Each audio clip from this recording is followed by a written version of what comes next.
আচ্ছা, আমরা তো সবাই অনলাইন বেট বা ক্যাসিনো সম্পর্কে সবাই কম বেশি জানি। কিন্তু তোমরা কি এটা জানো যে এই ক্যাসিনো বা বেট কারা চালায়? মোবাইলের ওপার থেকে কারা তোমাকে দেখছে আর আস্তে আস্তে তোমাকে নিঃস্ব করে দিচ্ছে, এবং এই প্রযুক্তির ব্যবহার করে তারা তোমাকে কিভাবে দিনের পর দিন ঠকিয়ে যাচ্ছে? যদি জানতে চাও তাহলে দেখতে হবে আজকের এই মুভি এক্সপ্লেনেশন। তো ঝটপট একটি লাইক ও সাবস্ক্রাইব করে বসে পড়ো এই মুভিটি দেখার জন্য।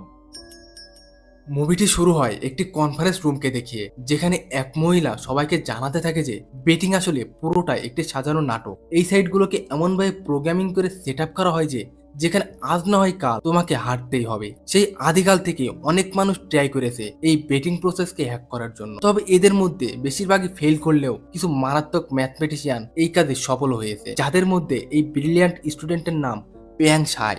সে মাত্র 20 বছর বয়সে চায়নার অনেক ব্যাংকের ভুল খুঁজে তা হ্যাকও করে নিয়েছিল। কিন্তু এই প্যানও একবার সেই বেটিং এর খপ্পরে পড়ে তার জীবনটাই হারাতে বসে। কিন্তু কিভাবে তা হয়েছিল সেটাই এই মহিলা এবার বলতে শুরু করে।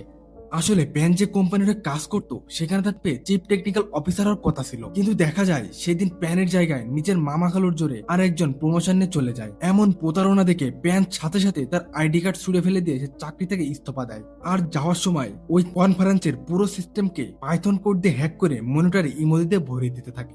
তোমরা তো বুঝতেই পারছো এমন এখানের সাথে পাঙ্গা নেওয়া মোটেই সহজ নয়।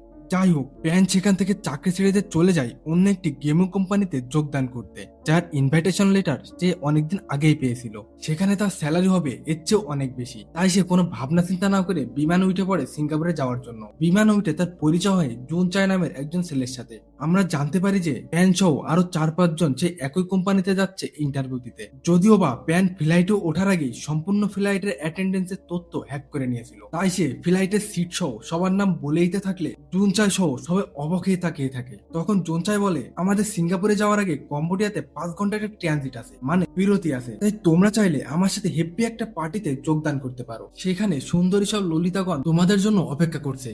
প্রথমে কেউ যেতে না চাইলেও মেয়ে মানুষের লালসায় পড়ে সবাই যেতে রাজি হয়। বিমান ল্যান্ড করলে সবাই এয়ারপোর্ট থেকে বেরিয়ে পড়ে। তবে যাওয়ার সময় সবাই তাদের পাসপোর্ট গুলো জমা রাখে জুন চায়ের কাছে, কারণ জুন জানায় এখানে সবকিছুই তার পরিচিত। এরপর সবাই একটা বাসে করে চলে যায় সেই পার্টি লোকেশনের দিকে। কিন্তু সেখানে যে ঘটে এক অন্যরকম ঝামেলা। সেখানকার লোকাল কিছু গুন্ডারা বাইরের ছেলেপিলে দিকে মারধর শুরু করে। প্রাণ বাঁচাতে প্যান ও জুন দৌড় দিল, কিছু যাওয়ার পর তারা ধরা পড়ে যায়। তবে সবাইকে অবাক করিতে দেখা যায় এই লোকগুলো ছিল আসলে জুন চায়ের লোক। মানে জুন চাই এই প্ল্যান করে তাদেরকে এখানে নিয়ে এসে ফাঁসিয়ে দিয়েছে। কিন্তু এতে জুনের লাভ কি? চলো এবার সেটাই জানা যাক।